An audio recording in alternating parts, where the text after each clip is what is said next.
Chapitre 1. Le phénomène criminel. Alors, le phénomène criminel est consubstantiel à toute société, disait Durkheim. Section 1. L'appréhension étatique et doctrinale du phénomène criminel. La façon dont l'État appréhende le phénomène criminel a évolué dans le temps. Ces évolutions ont été soutenues par les doctrines. Paragraphe 1. Les grandes étapes de la construction du droit pénal jusqu'à la Révolution. Petit a, de la vengeance privée au pouvoir de punir étatique. Trois grandes étapes dans la façon de régir un phénomène de crime. On est passé de la phase de vengeance privée à celle de la justice privée, puis à celle de la justice publique. Aux origines régnait ce que l'on appelle la vengeance privée. Le crime était considéré comme une atteinte injuste portée par un auteur ou par le groupe auquel appartenait cet auteur, à une victime, et donc au groupe auquel appartenait la victime. Dès lors qu'il y avait cette atteinte, alors était autorisé l'exercice d'une vengeance privée qui, dans ses manifestations, pouvait être soit individuelle, c'est-à-dire exercée par la victime elle-même, mais plus souvent par le chef de la famille à laquelle elle appartenait, soit collective, c'est-à-dire exercée par le groupe auquel appartenait la victime. Cette phase était caractérisée par le fait qu'il n'y a aucune limitation par les formes que la vengeance pouvait prendre. Il régnait une certaine liberté dans les manifestations de la vengeance. Au fil du temps, on a observé que certains procédés se sont progressivement installés.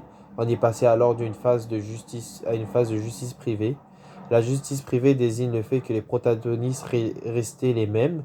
Au niveau des peines, certaines pratiques sont apparues, telles que l'abandon noxal, c'est-à-dire l'abandon par le pater familias de l'alieni iuris, c'est-à-dire la femme, l'enfant, l'esclave à la vengeance de la victime en raison de l'acte qu'il avait commis, recherche d'un rapport de proportionnalité entre le mal souffert et le mal causé.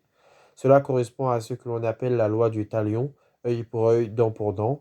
Dans cette phase, on note également le règlement par une compensation matérielle, librement consentie.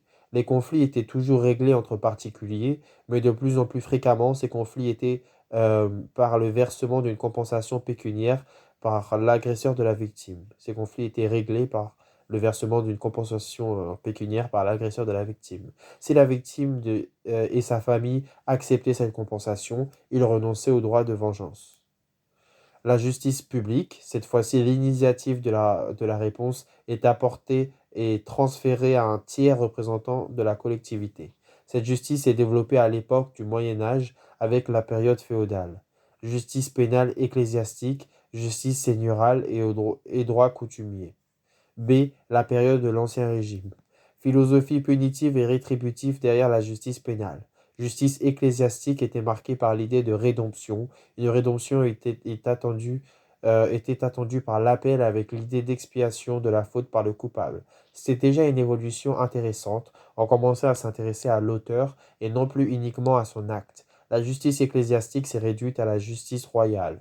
Le droit pénal était exclusivement coutumier. Cette période était marquée par une très grande sévérité quant aux peines, avec l'abondance de châtiments corporels. L'ancien droit était également arbitraire. Il y avait une très grande liberté pour arbitrer la sanction. Liberté de décision. C. La remise en cause du système par le courant des Lumières. Ce système répressif a suivi de très vives critiques de la part des Lumières, notamment par Montesquieu dans L'Esprit des lois en 1748 et Beccaria dans le Traité des délits et des peines en 1764. C'est une référence majeure dans l'évolution du droit pénal moderne. Le courant des Lumières a commencé à défendre l'idée de séparation des pouvoirs, la légalité des délits et des peines, mais également d'égalité et de modération de la répression. Cette doctrine est celle du droit pénal classique. Cette, euh, Elle trouve donc sa source dans ses auteurs. Cette doctrine trouve donc sa source dans ses auteurs, Montesquieu, Rousseau, Beccaria, etc., etc. L'idée fondamentale de ces auteurs est de modifier le rapport de force entre les auteurs responsables de la répression et ceux qui la subissaient ou qui en étaient assujettis. Leur conception du droit pénal est innovante, car pour eux, le droit pénal consistait moins à lutter contre la délinquance que contenait limiter l'exercice du pouvoir de la répression. Le droit pénal doit être un bouclier protégeant les citoyens contre l'arbitraire de l'État. Il était important pour eux que la répression respecte un principe de proportionnalité dans son usage et ses manifestations. Ces doctrines classiques étaient d'essence libérale. Elles étaient protectrices des droits et des libertés des individus. Ces auteurs dénonçaient ces supplices, ainsi que le caractère arbitraire des peines et ont reformulé les fondements de la peine. Il y a donc une fonction rétributive, mais à condition que la répression s'avère nécessaire. Pour Montesquieu, tout châtiment ne découlant pas de la nécessité absolue est tyrannique. Pour ces auteurs, fallait rajouter une fonction utilitaire à la justice pénale. C'est l'émergence d'une nouvelle doctrine, dite de l'utilitarisme, qui est aujourd'hui rattachée à Jérémie Bentham, disciple de Beccaria. Sous cette doctrine, il est pensé que c'est l'utilité sociale qui compte d'abord. La loi pénale doit prévenir une fonction de prévention sociale. La prévention sociale est sous l'ordre de l'intimidation du délinquant. On le punit pour qu'il ne récidive pas. Mais à côté de cela, il existe pour eux une idée de prévention générale. Derrière la menace de la peine, il y a un phénomène de dissuasion collective. Beccaria rompait avec cette idée de prédominance que le droit s'éloignait d'une fonction purement rétributive. Il doit y avoir une fonction utilitaire. Paragraphe 2. La Révolution et la période post-révolutionnaire. Petit a. La Révolution. La Révolution a marqué une rupture. Le principe de l'égalité des délits et des peines qui avait été formulé par Beccaria dans son traité est devenu un principe fondamental. Il s'inscrit à l'article 8 de la DDHC. La loi ne doit établir que des peines strictement et évidemment nécessaires et nul ne doit être puni qu'en vertu d'une loi établie et promulguée antérieurement au délit. Là aussi, c'est une rupture radicale avec l'arbitraire de l'Ancien Régime. Un texte écrit devait être promulgué. Le délinquant doit savoir à quoi il s'expose en cas de violation. Le droit pénal jusque-là coutumier va devenir un droit écrit. Ainsi, eut un premier code pénal en 1791. Ce code pénal est venu instituer un système de peine fixe. À chaque acte, on connaît la peine encourue. Le juge n'avait donc plus aucun moyen d'adapter la sanction à l'acte. Avec le code pénal de 1791, on adoucit la répression. À cette époque, la liberté était proclamée comme étant la valeur suprême, donc faire de l'enfermement. La privation de liberté était donc la peine principale, venue remplacer les peines corporelles, mais subsistait la peine de mort. Dans le plus haut degré de ces peines existaient également les travaux forcés. Petit b, les codifications napoléoniennes et ses suites. Petit 1, les codifications napoléoniennes, code pénal en 1810. Ces codes apparaissent comme un compromis entre l'ancien droit et le droit révolutionnaire. Le code pénal marque par une forme de regain de sévérité. Il conserve le principe de l'égalité des délits et des peines, la division tripartite des infractions. En revanche, il abandonne le système de peine fixe. Il est désormais prévu le quantum maximum de la peine et son minimum. Il y avait également un principe de circonstances atténuantes permettant de descendre en deçà de ce qui était prévu. La peine privative de liberté était conservée, mais ont été introduites certaines peines corporelles, comme par exemple le carcan, la mutilation du poing avant l'exécution, du parricide et la marque au fer rouge. Pour intimider et donc être utile, la peine encourue devait faire craindre la répression à laquelle on s'expose pour faire respecter la loi.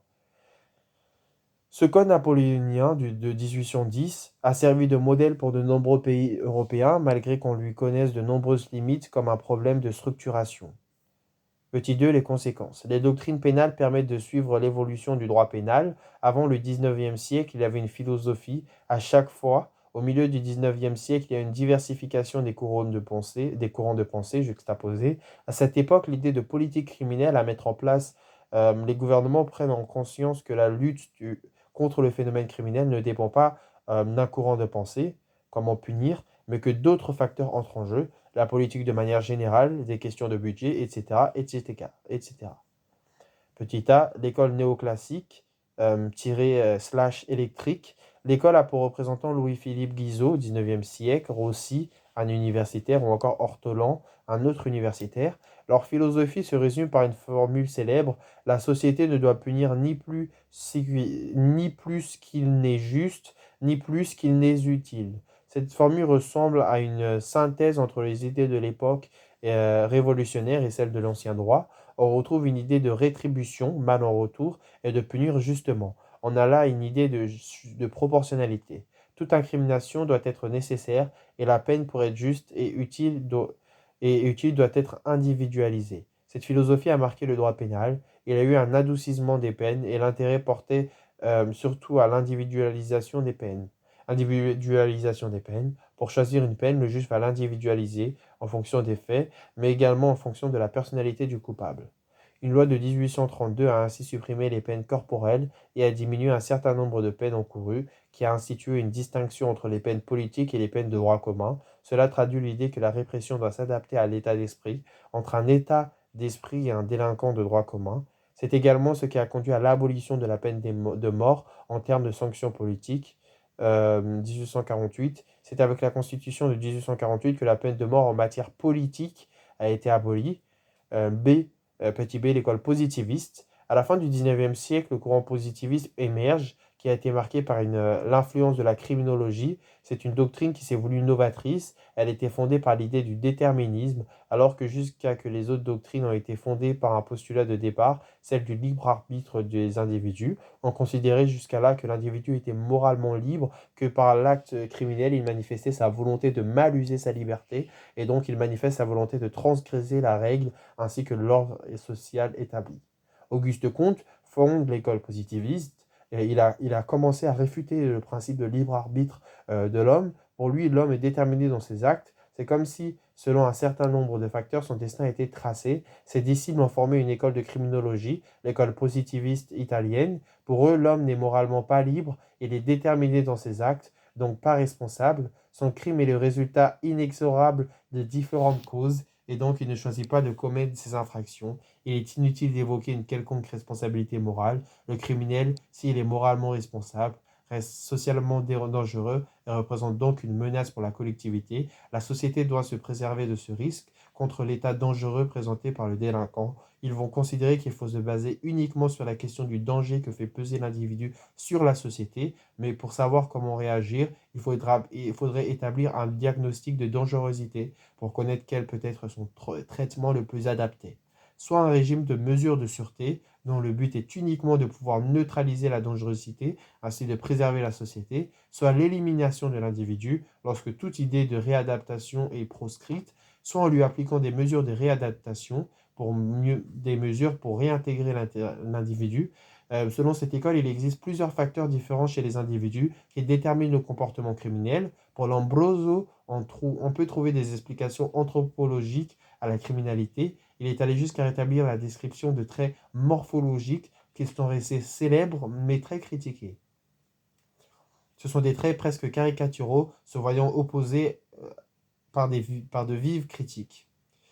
Pour Ferry, sa thèse est davantage sociologique et économique. Il met davantage l'accent sur l'influence du milieu extérieur.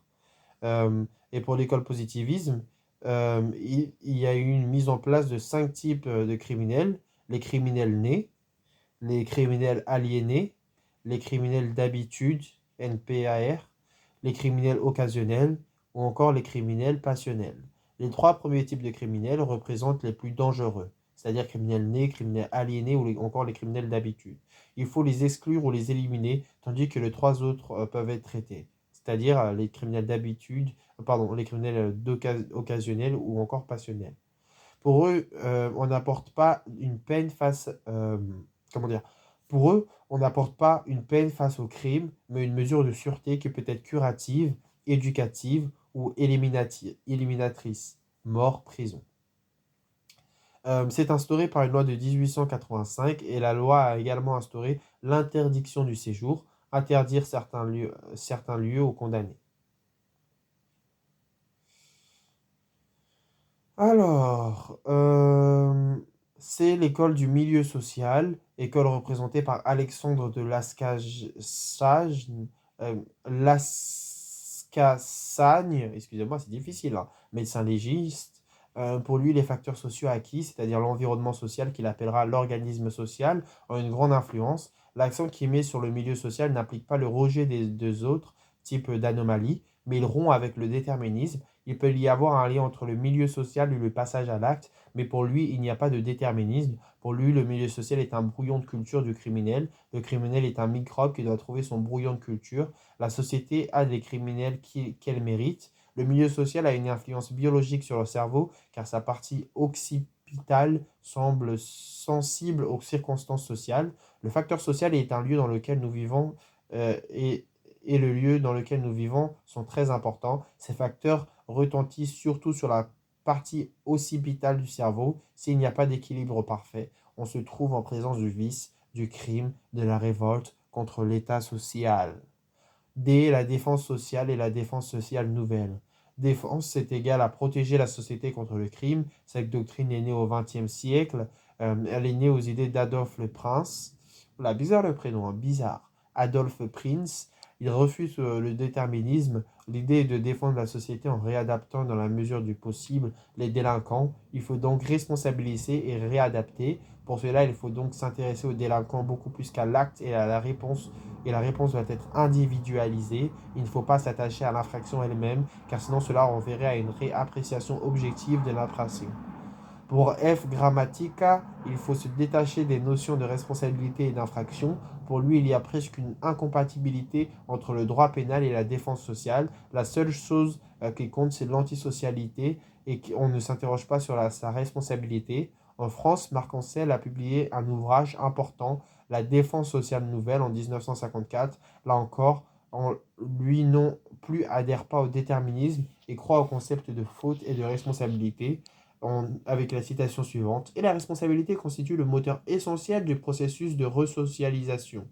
Il insiste lui aussi sur la personnalisation de la réponse pénale, car il faut, pour lui, adapter, personnaliser la sanction. La réponse pénale doit tendre à restaurer le libre arbitre. Le but de la responsabilité, de la punition, est de redonner le libre arbitre à l'individu. Et il préconise pour y arriver aussi bien des mesures de peine que de sûreté. Ces doctrines ont eu un écho dans certaines réformes pénales. Par exemple, la grande ordonnance de 1945 relative à l'enfance délinquante, abrogée en 2021, cela a amené à une réforme pénitentiaire, la réforme Armor en 1945. 3. Le nouveau code pénal ainsi que les tendances contemporaines. La commission de révision du code pénal était présidée par Badinter. Il y a un certain nombre de mesures, c'est ça, qui ont été prises en 92 pour réformer le code pénal. La responsabilité pénale est donc fondée sur le libre arbitre et donc le code s'est imprégné des doctrines pénales qui ont accompagné la justice pénale mais qui n'ont pas consacré l'un ou l'autre des doctrines. Qui n'a pas consacré l'un ou l'autre des doctrines. Petit a, les fonctions de la peine. Au niveau doctrinal, certains auteurs de la fin du XXe siècle ont effectivement avancé que le droit pénal ne peut pas se contenter à la seule prévention ou réinsertion. Il ne doit pas rester indifférent aux idées de punition. Cette idée de punition, de rétribution semble nécessaire au maintien de la cohésion sociale, puisqu'il s'agit de se retrouver autour d'une communauté de valeurs qui sont jugées essentielles, affirmer la responsabilité de celui qui a transgressé la règle et affirmer que la peine infligée en rétribution. Où en suis-je? Je me suis un petit peu perdu, je suis désolé.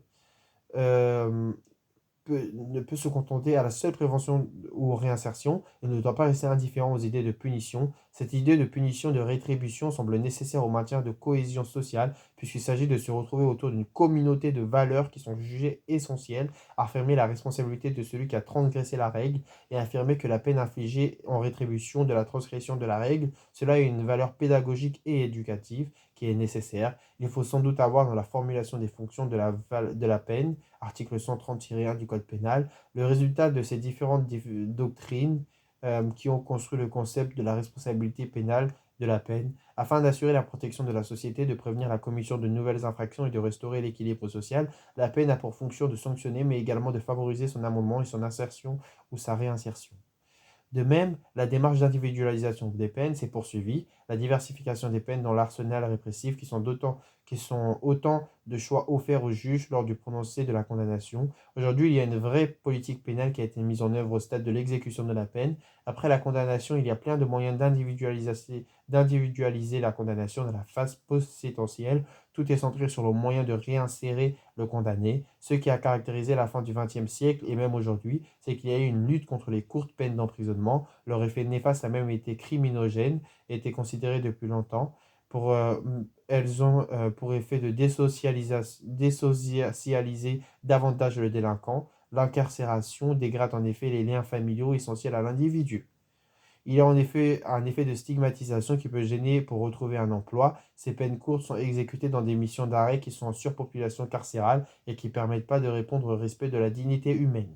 La politique pénale tend donc à lutter contre ces courtes peines d'emprisonnement pénal. À ces fins, des peines d'alternatives à l'emprisonnement ont été créées. Les premières peines alternatives ont été créées en 1975, 1983 et continuent d'en ajouter aujourd'hui. A été également mise en place une politique d'aménagement des courtes peines d'emprisonnement. L'idée est que si la jurisprudence a opté pour une courte peine d'emprisonnement, on va essayer d'assortir cette peine par des modalités d'aménagement. Par exemple, la DDSE, détention à domicile sous surveillance électronique, avec le bracelet électronique. Ou encore la semi-liberté, soit l'individu a le droit de sortir la journée avec l'établissement pénitentiaire, soit